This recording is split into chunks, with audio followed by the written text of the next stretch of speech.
Hi అండి. నేను మీ నరసింహ. ఈ చీర చాలా స్పెషల్‌గా నేయడం జరిగింది. సోలాపూర్‌కు చెందిన వ్యాపారవేత్త కోసం స్పెషల్‌గా నేయడం జరిగింది. ఈ వీడియో మొత్తం చూడండి. ఎక్కడ స్కిప్ చేయొద్దు. అలాగే ఆ గ్యాప్‌లో ఒక లైక్ చేసి సబ్స్క్రైబ్ చేయండి. చందమామకు నూలు పోగు సమర్పణ అనే కాన్సెప్ట్‌తో చీర నేయడం జరిగింది. ఈ చీర కొంగులో మహిళలు నూలు పోగును చందమామకు సమర్పిస్తున్నట్టుగా డిజైన్ని కొంగులో నేయడం జరిగింది.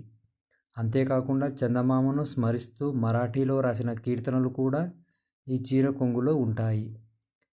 ఇది అండి ఈ చీర యొక్క కొంగు స్పెషల్. అలాగే ఈ చీరలో చిన్న చిన్న బూటాలు కూడా ఉంటాయండి. విత్ బ్లౌజ్ కూడా ఉంటుంది. ఈ చీర మొత్తం ప్యూర్ జరీతో నేయడం జరిగింది. ఇది అండి ఈ చీర యొక్క స్పెషల్. ఈ వీడియో కనుక మీకు నచ్చినట్లయితే లైక్ చేయండి, సబ్స్క్రైబ్ చేయండి.